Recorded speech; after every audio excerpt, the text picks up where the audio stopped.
Negara menghormati dan terbuka terhadap kebebasan penyampaian pendapat dan aspirasi yang murni dari masyarakat. Terhadap petugas yang kemarin melakukan kesalahan ataupun pelanggaran, saat ini kepolisian negara Republik Indonesia telah melakukan proses pemeriksaan. Ini telah saya minta dilakukan dengan cepat, dengan transparan, dan dapat diikuti secara terbuka oleh publik. Saya menerima laporan dari para ketua umum partai politik bahwa mereka telah mengambil langkah tegas terhadap anggota DPR masing-masing terhitung sejak hari Senin 1 September 2025, yaitu terhadap anggota DPR masing-masing yang telah mungkin menyampaikan pernyataan-pernyataan yang keliru.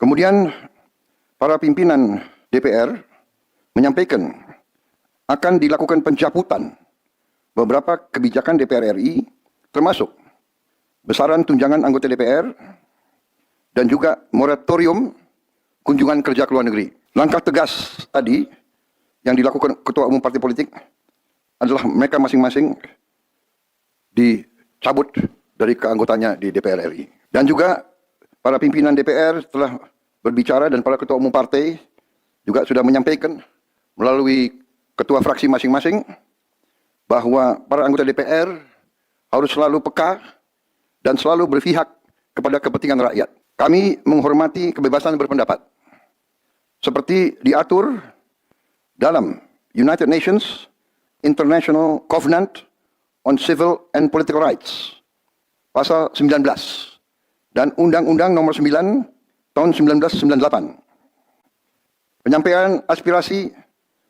bisa dilakukan secara damai.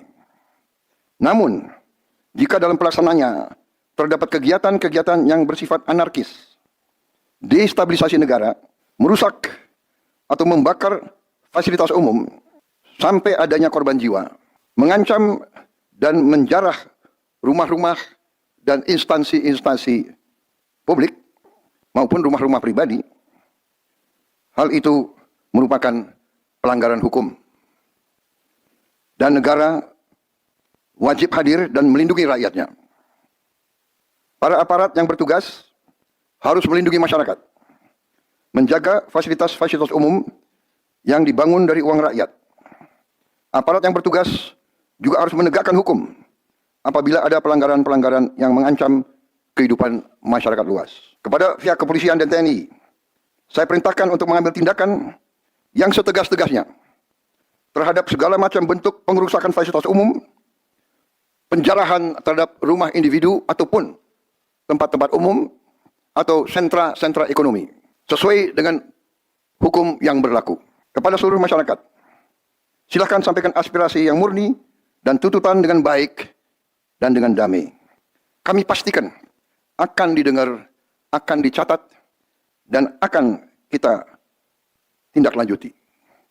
Saudara-saudara sekalian, saya juga akan meminta pimpinan DPR untuk langsung mengundang tokoh-tokoh masyarakat, tokoh-tokoh mahasiswa, tokoh-tokoh dari kelompok-kelompok yang ingin menyampaikan aspirasinya supaya bisa diterima dengan baik dan langsung berdialog. Tadi sudah saya sampaikan, mereka pun sekarang sudah akan segera melakukan pencabutan terhadap beberapa kebijakan di DPR RI. Tadi saya sudah sampaikan besaran tunjangan kepada anggota DPR dan moratorium kunjungan kerja luar negeri sudah segera mereka tindak lanjuti. Tetapi hal-hal lain yang ingin disampaikan juga dipersilakan disampaikan mengirim delegasi masing-masing ke DPR RI. Kepada pemerintah, saya juga perintahkan kepada semua KL untuk menerima utusan-utusan kelompok-kelompok yang ingin menyampaikan koreksi, menyampaikan kritik, menyampaikan perbaikan terhadap jalannya negara dan pemerintahan. Saudara-saudara sekalian, saya minta sungguh-sungguh seluruh warga negara untuk percaya kepada pemerintah, untuk tenang.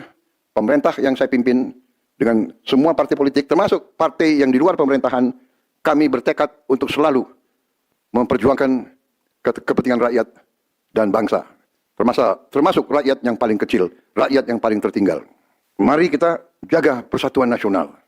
Indonesia di ambang kebangkitan. Jangan sampai kita terus diadu domba. Suarakan aspirasi dengan baik dan damai, tanpa merusak, tanpa kekerasan, tanpa penjarahan, tanpa kerusuhan, tanpa perbuatan yang merugikan fasilitas umum. Kalau merusak fasilitas umum, itu artinya merusak dan menghamburkan uang rakyat. Mari kita saling mengingatkan keluarga kita untuk tidak mengikuti kegiatan yang dapat merugikan kepentingan umum. Saudara-saudara sekalian, kita waspada terhadap campur tangan kelompok-kelompok yang tidak ingin Indonesia sejahtera, tidak ingin Indonesia bangkit. Kita mari bersama-sama perbaiki semua kekurangan yang ada pada pemerintahan dan pada negara kita. Sekali lagi, semangat kita dari nenek moyang kita adalah gotong royong. Marilah kita bergotong royong, menjaga lingkungan kita, menjaga keselamatan semua keluarga kita, menjaga tanah air kita. Kita selalu diintervensi, selalu diadu domba. Jangan kita mau terus diadu domba.